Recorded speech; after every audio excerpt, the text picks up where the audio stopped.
Hello viewers, my name is Andre Pranata Pranginangin, and today I want to present about metallurgy, especially chapter 7, testing and inspection for metals, the quest for quality. This is the reference that we use to present this chapter, Metallurgy for the Non-Metallurgists, second edition, edited by Arthur Riordan. Introduction. The level of quality of a product or service may be judged by the customer based upon conformance to the relevant set of specifications or standards, or for lack thereof. Quality may be defined or judged from a subjective comparison against an ideal standard or similar product, or it may involve quantitative feature or characteristic of a product or service. This is the traditional definition of what is called product quality. 7.1 Metallography. Metallography is the scientific discipline of examining and determining the constitution and the underlying structure of the constituents in metals and alloys. The examinations of structure may be done over a wide range of length scales or magnification levels, range from a visual or low magnification around 20 times examination to magnification over 1 million times with electron microscopes. And metallography may also include the examination of crystal structure by techniques such as X-ray diffraction. The metallurgist armed with microscopes can seek clues to the structure and properties of metals and their alloys. Micrographs provide a permanent record of the structure of a material and are published extensively in all types of documents.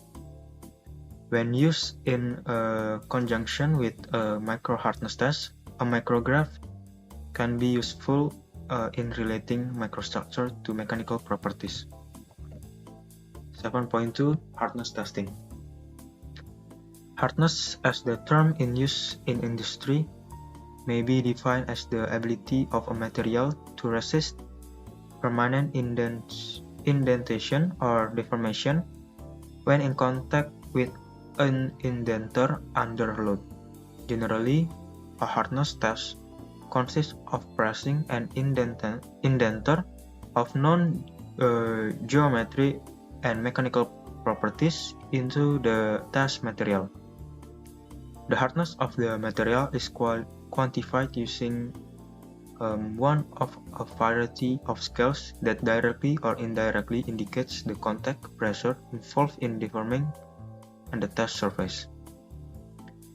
Hardness testing may be classified according to various criteria such as the type of indentation measurement performed, or area or depth, magnitude of the indentation load, nature of the test, like static, dynamic, or scratch test. Micro-hardness testing. In micro-hardness testing, loads are less than 1 kg force, and indentations can be seen only with the aid of a microscope. Knoop and Vickers or low load tests are in this category. Nano-hardness testing. Nano-hardness tests depend on the simultaneous measurement of the load and depth of indentation produced by those loads. It has become a primary tool for examining thin films, coatings, and material with surface modified by techniques such as ion implantations and laser heat treatment. Hardness conversion. Because testing labs are often limited in the type of equipment they have available, This limits the types of testing that they can perform. For the reason, and possibly several others, it is often necessary to take the reading acquired in one hardness test and convert into a value that would be obtained in a different type of hardness test. Tensile testing. The conventional measure of ductility that are obtained from the tension test are the engineering strain at fracture, or EF, usually called the elongations, and the reduction in area, RA, at fracture. Elongation and reduction in area, or RA, usually are expressed as percentage. Both of these properties are obtained after fracture by putting the specimen back together and taking measurements of the final length, or LF, and using the diameter measured at fracture to calculate the final specimen cross-sectional area, called AF. The formula is found as follows. EF, or elongations, equals LF minus L0 per L0, and the reduction area, or RA, equals A0 minus AF per A0. Testing machines. Testing machines have been commercially available since the late 80s and have evolved from purely mechanical machines such as the popular Little Giant hand crank tensile tester of Tinius Olsen circa 90s. Today's sophisticated machines with either electromechanical gear or servo-hydraulic drives provide rapid and precise measurements of load and displacements. These values can then be used to calculate properties such as ultimate tensile strength and elongation, yield strength, modulus of elasticity, and other mechanical properties. 7.4 Fracture toughness. The actual measured shear strength of real engineering materials are often several orders of magnitude lower than the theoretical shear strength of perfect, defect-free crystal structure. This disparity between theory and observation occurs because defects in the crystalline structure, called dislocations, begin to move when the shear stress exceeds a certain value. This allows materials to plastically deform at stress levels that are far below the theoretically predicted values. Fracture toughness testing.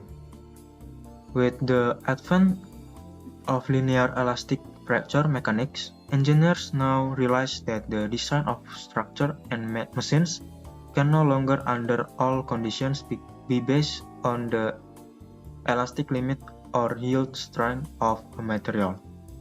Various tests have been developed to measure the fracture toughness of material, and these tests are generally conducted on the specimen containing a sharp pre-existing crack.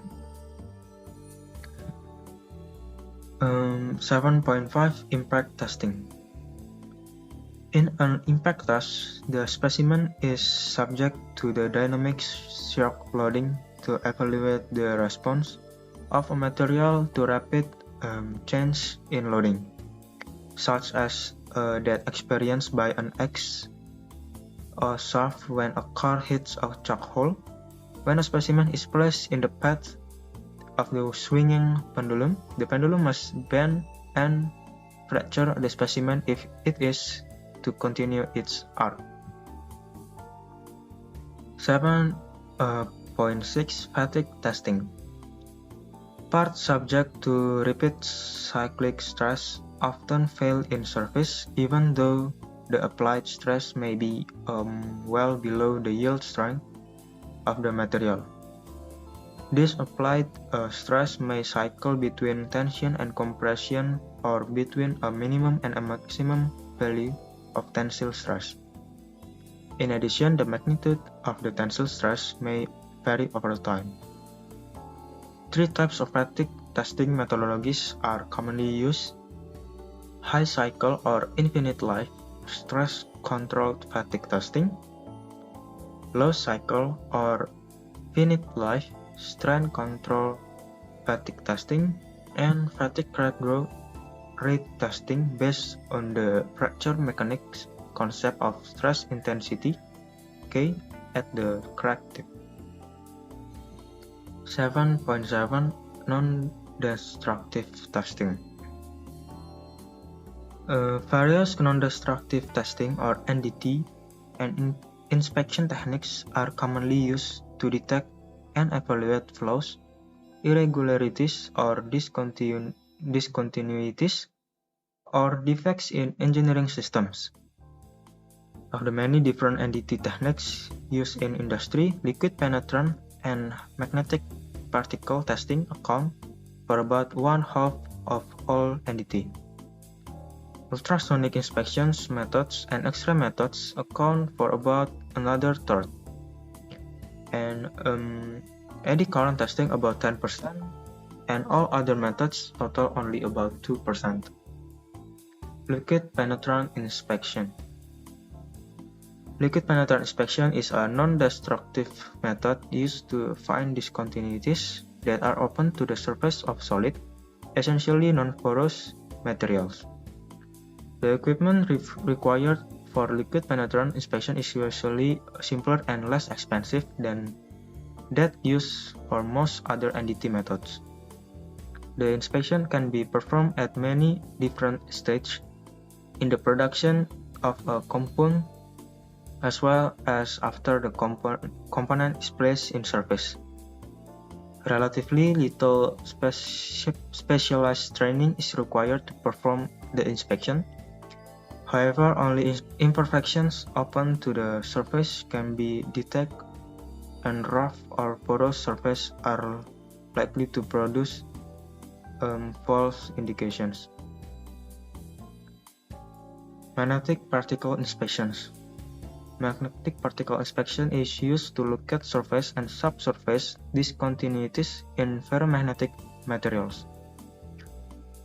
The method is based on the fact that when a material or part being tested is magnetized, discontinuities that lie in a direction generally transfer to the direction of the magnetic field, cause a leakage field to form at one above the surface of the part. Radiographic inspections. Radiography is based on differential absorption of penetrating radiation. Much like the X-rays taken at the doctor's or dentist's office, three basic elements are involved. 1. A radiation source. 2. A test place or object being evaluated.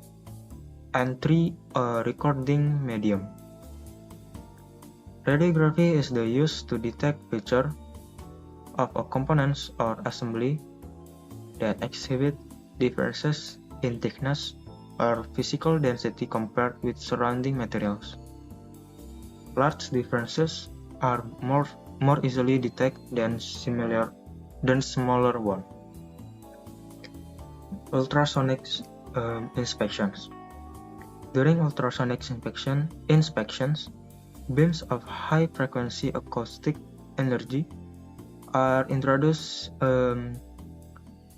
into the material to detect surface and subsurface flows, to measure the thickness of the material and measure the distance to and the orientations of a flow. An ultrasonic beam travels through a material until it strikes an interface or discontinuity, such as a crack or an inclusion. Eddy current inspections. Eddy current inspection is based on the principles of electromagnetic inductions and is used to identify or differentiate a wide variety of physical, structural, and metallurgical conditions in electrically conductive ferromagnetic and non-ferromagnetic metals and metal parts. Eddy current inspection is used 1. To measure and identify conductions and properties related to electrical conductivity, magnetic permeability, and physical dimensions primary factor affecting eddy current response. 2. To detect seams, laps, cracks, voids, and inclusions. 3. To sort dissimilar metals and detect differences in their compositions, microstructure, and the properties such as grain size, heat treatment, and hardness. And last, to measure the thickness of a non-conductive coating on a conductive metal or the thickness of a non-magnetic metal coating on a magnetic metal. That's all from me to presenting about metallurgy, especially chapter 7, testing and inspection for metal, the quest for quality. Thank you very much.